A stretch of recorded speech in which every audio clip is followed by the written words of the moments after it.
Okay, Jake, Talvey, Goodman, you were instrumental in making this year's High Holidays happen virtually. Tell us about that experience.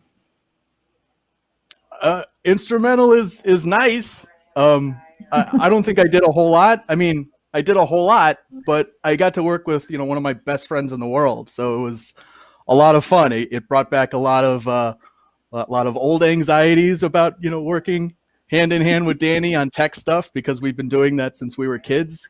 But it also was a lot of fun. I mean, Danny and I are we're a really good team because we kind of pick up in each other's blind spots, and that's what I got to do. I got to focus primarily on pre-production and post-production and making sure that everything looked correct and the details were lined out, and the sound was the right way all the way through all the files. And I really like doing that type of stuff and making sure that all the videos were cropped out. I mean, Tanner Smith was the huge factor that set up all of our successes.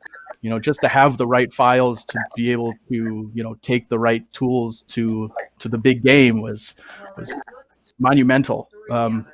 So I don't think any one person put on this High Holidays. I mean, it was a really big team effort that the CRC team put together flawlessly.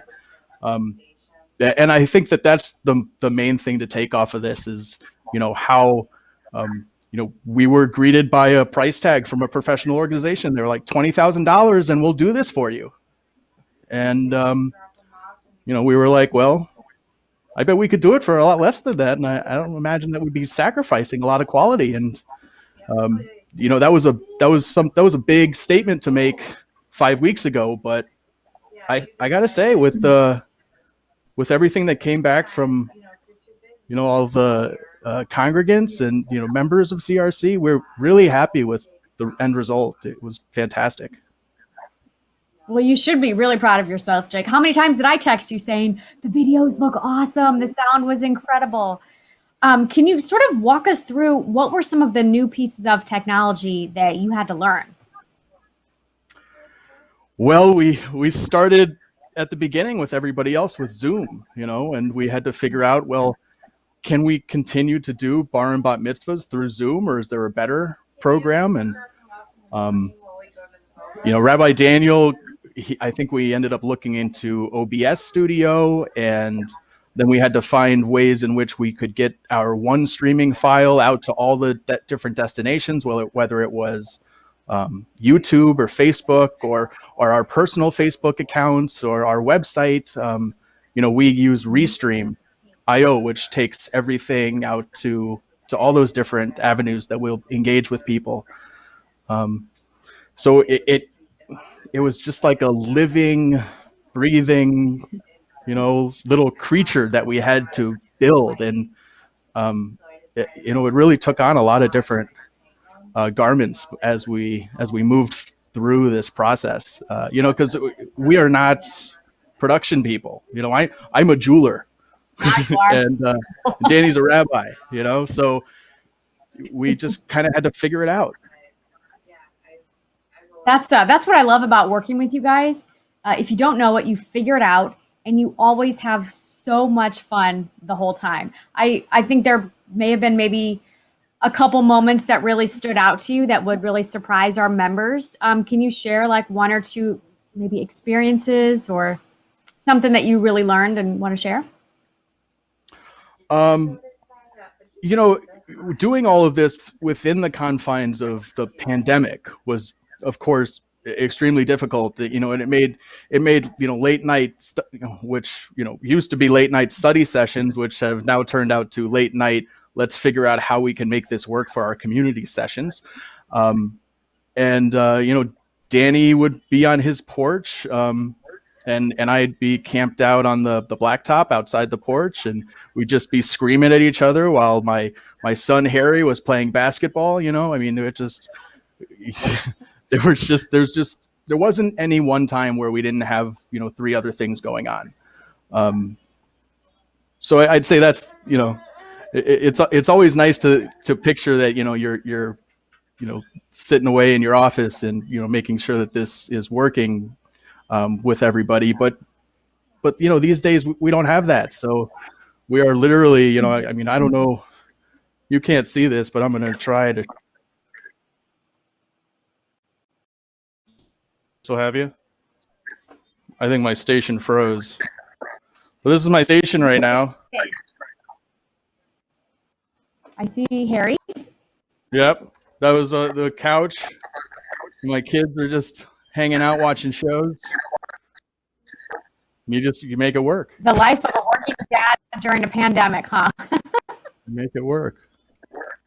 Well, honestly, Jake, thank you from behalf of everyone for all of your hard work. It certainly paid off. I bet never in a million years did you think, like you said, you'd be sitting outside, socially distant with kids at night trying to make this happen. So your hard work certainly should get a giant round of applause. So thank you for all that you've done and everything that you shared today. You're welcome. Thank you. Thanks for watching it. Thanks to all the members that watched it and had such nice things to say about the whole high holiday services and the way it moved. We're looking forward to doing the same thing moving forward. We definitely want to establish more of a comprehensive online presence with our members and really be able to create that community online as so many other organizations are doing so. I feel like hopefully we'll get to engage more over the webs. I think you're right. I think we're onto something, and you guys really just laid an awesome foundation. I cannot wait to see what we roll out next. But for right now, I hope you can just take a giant deep breath and relax because you guys rocked it. Thank you.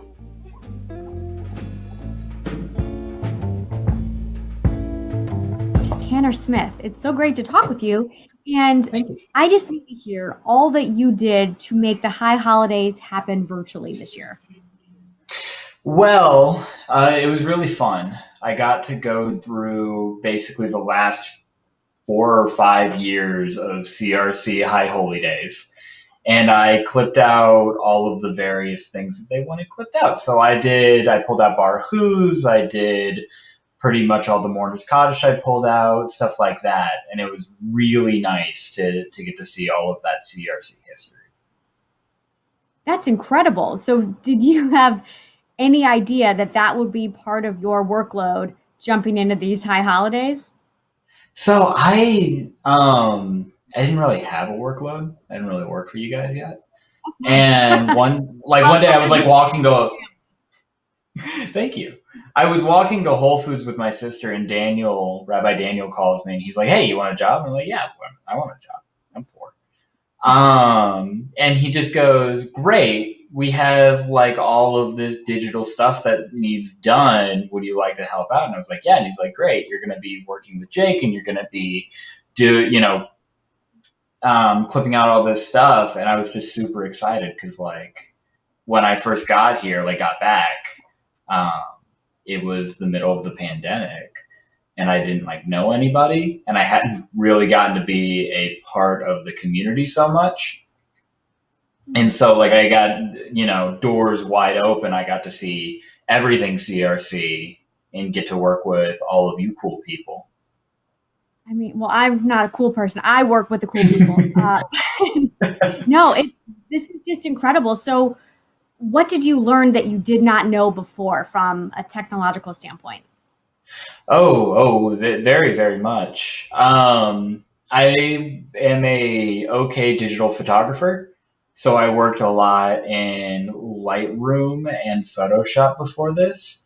But doing all this stuff, I worked in Premiere Pro and Premiere Rush a lot. And I learned pretty much not to top to bottom, but a lot of Premiere Pro to get things clipped out and to do other little side projects, make sure I was doing everything correctly.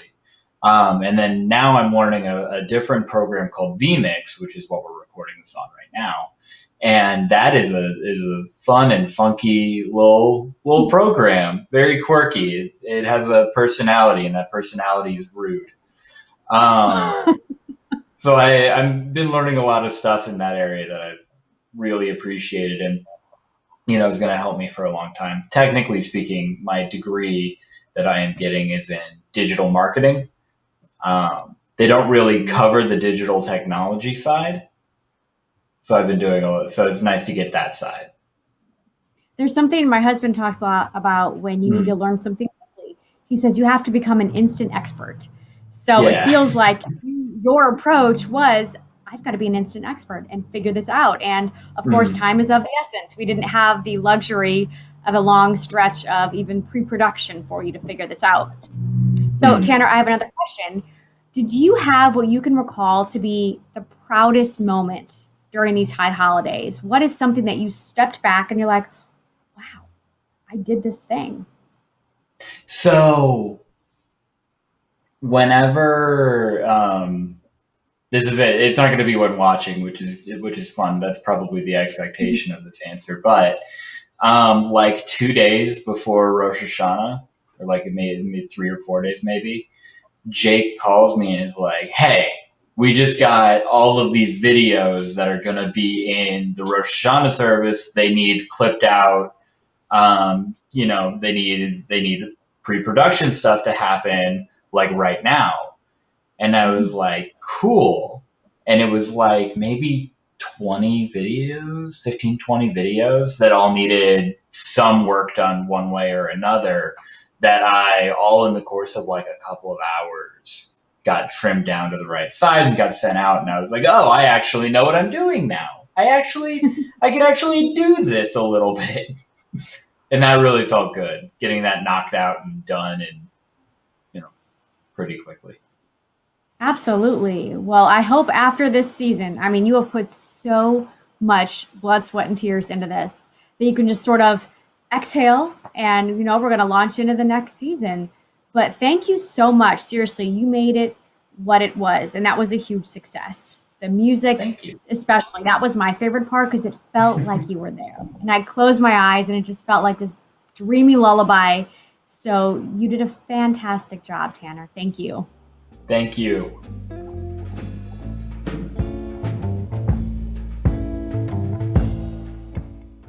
So, besides being, rabbis during the high holidays, you literally turned your house into a production house. Talk about some of the new elements of technology that you learned during this season. That has to be you. So I didn't know anything, like nothing about video production 8 months ago. Is that how long? Early March, whenever that was. Yeah. But I've always been pretty geeky. And so, yeah, we have like anywhere that you look that's not the camera frame is like a disaster of technology things. These are all, I mean, really can keep going. I could keep picking things up that are over here.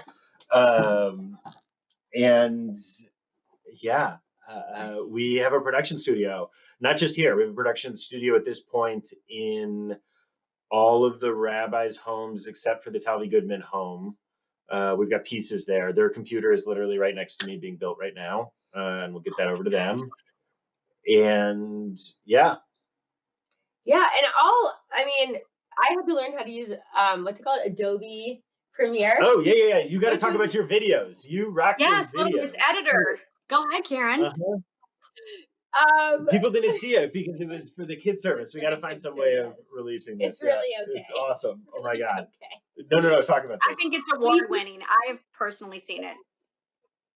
Well, when I get my Emmy, I will let you know. You certainly thank CRC in your acceptance speech. Yeah. Oh yeah.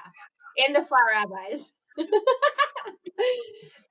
We turn each rabbi into a flat person to make the family video. They're around here somewhere. They're taped on the bookshelf. And yeah, I learned how to make videos on a green screen, and our whole living room turned into a green screen for weeks and weeks and weeks. That's true. Oh my gosh. The world needs more of this. Okay. Incredible. Yeah. So you guys taking it all in. Look what you made of the high holidays this year. What do you think that means for us moving forward? It's a really interesting question. It's something I've actually thought a lot about, like what will be the lasting pieces from this pandemic. And one of the pieces of feedback that we got that I've really taken to heart is that people who didn't feel connected before, whether they didn't feel comfortable driving anymore at night, or whether it was something else keeping them from leaving their homes, they were so appreciative of having this personal connection during the holidays and Shabbat. And I think we'll have to figure out a way to continue that. We all want to be together, and that's certainly a priority. But I also think we have to balance that with the people who can't be with us in person and continue to give them the gift of video and going into their homes whatever way we can. So we just applied for this incredible grant that we have no idea if we'll get, but I'm really hoping we do. And if not, I don't know. But because the reality is, I think what's happened is that there's been real, genuine, authentic online community that is happening every day right now, in all sorts of ways, in all sorts of different formats. And we want to make sure that that continues as a possibility for people. And so we've applied for this grant that hopefully what we can do is hire an online community manager who I could work with, who would take on, we're hoping about 20 hours a week of the work that I do right now, about 10 hours a week of what Tanner's doing. We love Tanner, but he's hoping to do some real estate work too. And about 10 hours of innovation around this, because what we've realized is that we are in some ways sort of on the leading edge of this space when it comes to the Jewish world. And that we're really serving a lot of people in meaningful ways. And we want to make sure that that continues, because we think we're serving people who we can reach in a post-COVID world this way too. Oh, absolutely. I feel like the connections that you all were able to create and also maintain. I mean, watching these services and hearing the sermons and everything, it's like there wasn't even a screen between us. Did it feel that way for you all? It felt weird recording it a little bit. It kind of felt like the never-ending Yom Kippur, I will say. We pre-recorded the holidays about 2 or 3 days before the actual event. We had a bar mitzvah that the internet, all the production happens right here at our house. And so we had a bar mitzvah where the internet cut out at the beginning at our house, like a limb fell on something. And I couldn't be the rabbi at the Karen couldn't be the rabbi, and I had to go scramble to figure out internet solutions, and Jake was producing, and after that we looked at each other and said, we need to pre-produce and have it ready to go. And actually Rabbi Susan didn't have internet the morning of Rosh Hashanah. Yeah. So it would have I don't know what we would have done. I forgot about that. Yeah.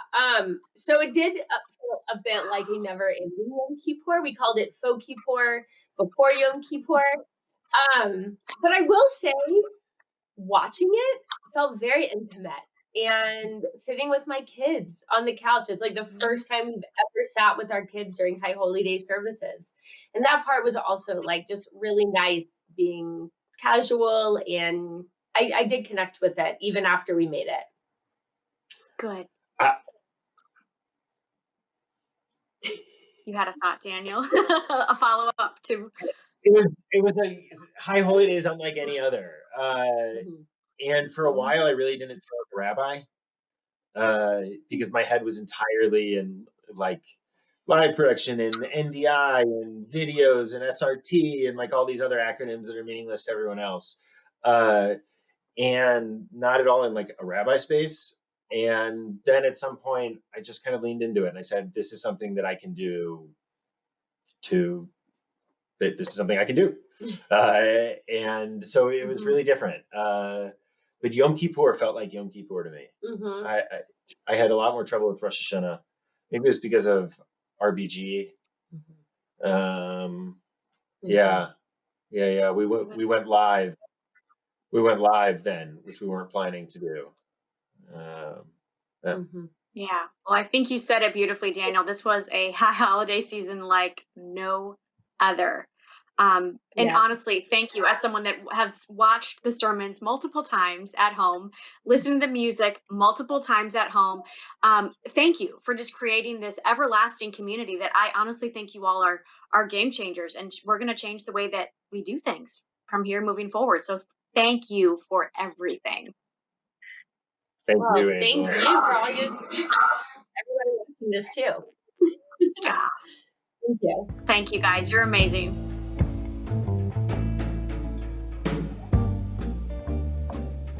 I was just gonna say, it's wait off a couple of seconds before you start so that Tanner has enough time to clip this stuff out.